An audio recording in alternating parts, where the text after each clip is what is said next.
El sábado 18 de este mes quedó formalmente implementado el nuevo sistema acusatorio de derecho penal en toda la República Mexicana. Formalmente, pero pues del dicho al hecho hay mucho trecho. En la línea telefónica está María de los Ángeles Fromo, titular de la Secretaría Técnica del Consejo de Coordinación para la Implementación del Sistema de Justicia Penal. Ella pues tiene una larga trayectoria jurídica. Yo la conocí, ¿qué habrá sido? Pues por allá del 2000, ¿no? María de los Ángeles, cuando estabas en FEPADE. Así es, Jorge.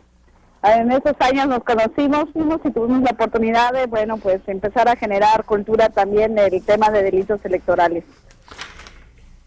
Bueno, y sé que es un verdadero dolor de cabeza logístico la implementación de este nuevo sistema de justicia penal, pero la realidad, tú lo sabes mejor que yo, la gente todavía no entiende de qué se trata y en qué le afecta o en qué le beneficia o en su caso le perjudica. ¿Nos puedes contextualizar un poco todo el marco? Claro que sí, Jorge. Comentarte primero que este es un sistema que se generó por demandas ciudadanas, por temas muy concretos de atención a víctimas, de respeto de derechos humanos de las personas que eran señaladas que cometieron un ilícito, y se tomaron pues en cuenta experiencias internacionales para transformarlo a nuestra realidad con México. Es muy importante para nosotros poner que en el centro de este sistema están las víctimas, buscando la reparación del daño, una atención integral a las mismas en temas no solo legales, sino psicológicos y médicos, e incluso de buscar que tengan una satisfacción en el servicio de justicia, acompañados de un asistente jurídico de víctimas que les permite entender permanentemente el proceso. De igual manera, del otro lado, a la atención a las personas que son señaladas que cometieron un ilícito, que tengan un defensor profesional, que en su proceso se respeten los derechos de una detención legal, que exista la certeza de que esa persona fue de manera inmediata puesta a disposición. La confesión ya no es la reina de las pruebas y por lo tanto se van a reducir los casos de tortura, porque para que pueda haber esa confesión debe ser ante un juez y además debe haber otras pruebas que así lo demuestren que cometió el ilícito. Y finalmente, bueno, pues que todos los juicios son orales, son presenciales, existen posibilidades de que gran porcentaje de los asuntos se resuelvan por mediación y conciliación. Esto es un 45% de los delitos graves, de los delitos no graves. Y bueno, veremos que la prisión preventiva ya no va a ser la regla general, sino podrá haber muchos delitos que son menores, que el proceso se pueda seguir en libertad, bajo asegurar que con otras medidas de que esa persona cumpla el seguimiento del proceso penal. Estos son algunos de los aspectos que diametralmente genera este sistema en comparación con el otro que veníamos viviendo hace ya 100 años y que lo veníamos ajustando y ajustando, tratando de que funcionara y finalmente nunca llegó la satisfacción ciudadana. Este es un cambio radical en busca de esa solución de atender a los ciudadanos de manera adecuada.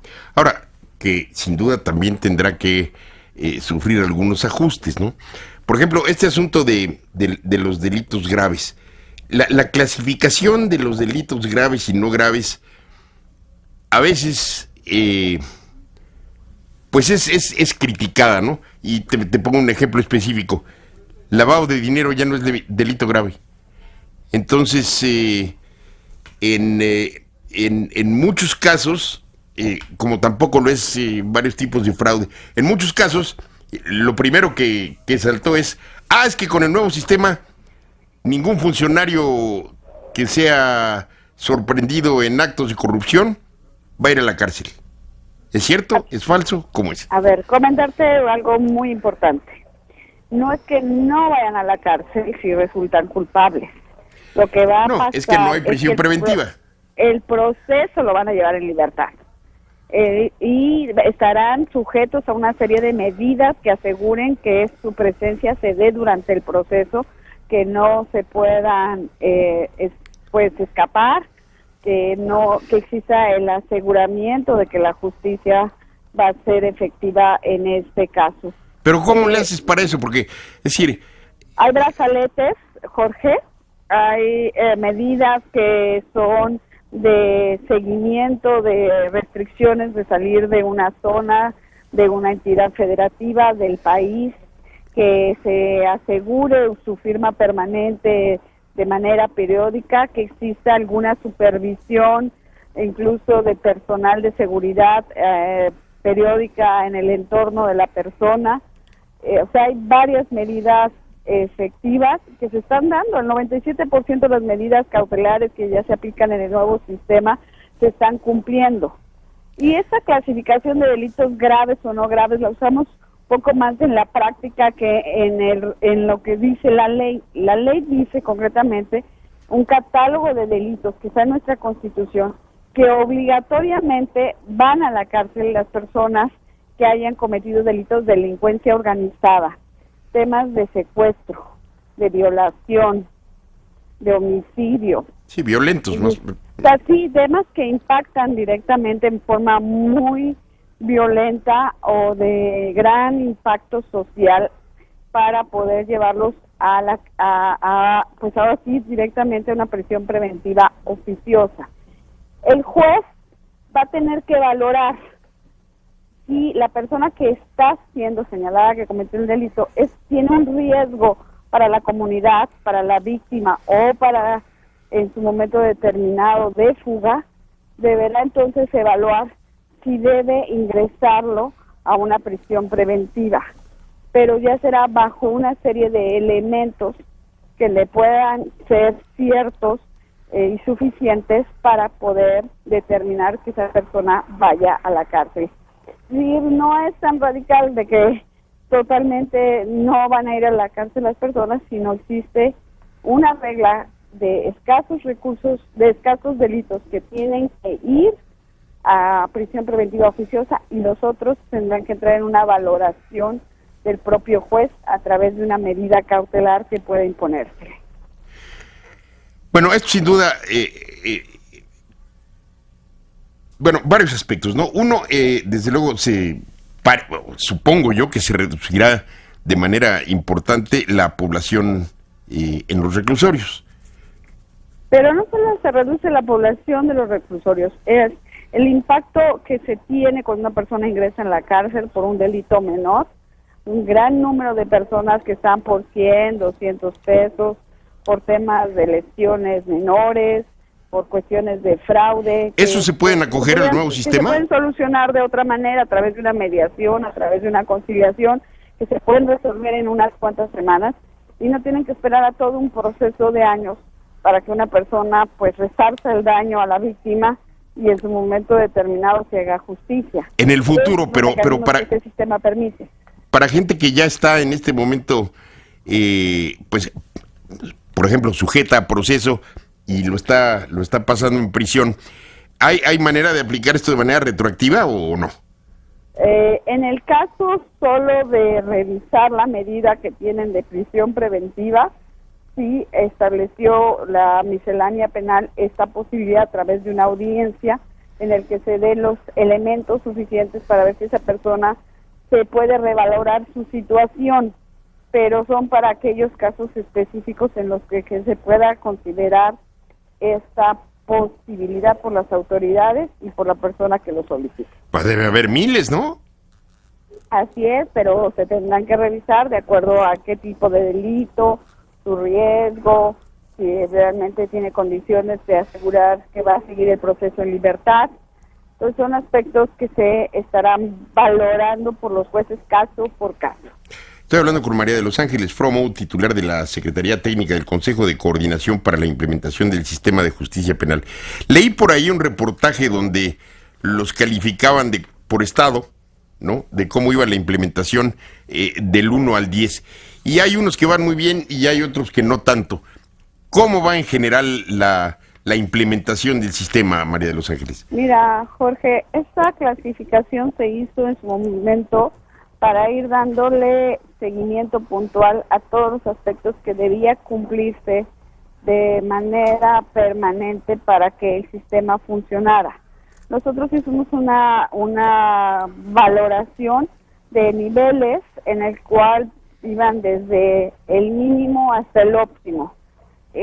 Actualmente todos los estados están en un nivel medio alto y óptimo. Nosotros consideramos que a partir de ese nivel de medio alto pueden operar, aunque tienen que seguir trabajando en algunos de los aspectos que pudieran ser o tecnologías o infraestructura o equipamiento o en su momento determinado algún tipo de capacitación especializada. En Guerrero están rentando casas y habilitándolas como juzgados. Hay algunos casos en donde se optaron por mecanismos alternos en tanto terminaban de construirse los centros de justicia. Se adaptaron espacios, poder poner las salas de juicios orales en tanto estos centros de justicia concluían su construcción. En otros casos, las mismas instancias donde se encontraban las oficinas de los operadores se remodelaron y adecuaron a los requerimientos de ese nuevo sistema. Entonces, lo que sí se ha estado haciendo, y tenemos todo un plan estratégico de infraestructura y equipamiento para ver de aquí a incluso en distintas etapas hasta el 2030, que se deberá seguir invirtiendo y trabajando para que siempre esté de manera óptima las condiciones necesarias para dar este servicio de justicia de conformidad con los requerimientos del mismo. María de los Ángeles Fromo, titular de la Secretaría Técnica del Consejo de Coordinación para la Implementación del Sistema de Justicia Penal. Bueno, las propiedades, los escenarios, las computadoras, los fierros, todo eso, pues ahí va. Y también el elemento humano y también los resultados, porque hay que decirlo. A ver, el elemento humano es en lo que quiero que nos platiques. ¿Cómo va la capacitación? ¿Están realmente ya preparados los abogados, los defensores de oficio, los jueces, los investigadores? Se capacitaron, Jorge, más de 400,000 personas, funcionarios, para poder echar a andar ese sistema en todo el país. Debo decirte que la capacitación no es un tema permanente, es un tema de profesionalización, de práctica, y entonces estamos hoy por hoy dándole seguimiento muy puntual por instrucciones del secretario de Gobernación a todos los estados. Hoy me encuentro en el estado de Tabasco, tendré una reunión de trabajo con el gobernador, con todos los operadores, para ver cómo está funcionando el sistema, qué temas tenemos que ajustar, cómo están comportándose ya en el desarrollo día a día y qué debemos reforzar en capacitación, en profesionalización o en el propio ajuste del modelo para que verdaderamente cumpla lo que la ciudadanía quiere, que es justicia. Esa es una instrucción del presidente de que tenemos que estar muy cerca de todos los operadores para que ese sistema cumpla con las expectativas que la sociedad se planteó, y no lo vamos a dejar, lo tenemos que consolidar, porque este es un trabajo que le han costado en otros países pues 20, 15 años. Nosotros hemos puesto una meta entre 5 y 10 años de trabajo continuo, y es en lo que hoy estamos haciendo. Y sí es un trabajo monumental, porque hay que cambiar, empezando por mentalidades, ¿no? Supongo que hasta planes de estudio en las escuelas de derecho.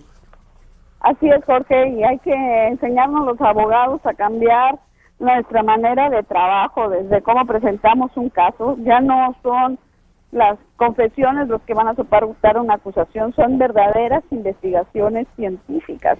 Entonces tenemos que aprender a trabajar en equipo, ministerios públicos, policías, peritos, para construir ese caso que, como lo vemos en la televisión, sea presentado ante un juez de forma sólida que permita llegar a la convicción de que efectivamente los hechos investigados vinculan a una persona con ese hecho delictivo y puede haber un efecto directo de ese sistema en la justicia.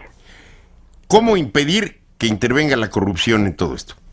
Mira, lo importante es que la experiencia que tenemos a nivel internacional, que cuando existe corrupción en este sistema, como está tan expuesto públicamente al escrutinio permanente, paso a paso, de distintos actores, y donde tú lo puedes ir observando y dándole seguimiento, no solo como periodista, sino como ciudadano, cualquier efecto de que pudiera verse un desvío de alguna de las acciones es evidente y salta a la vista.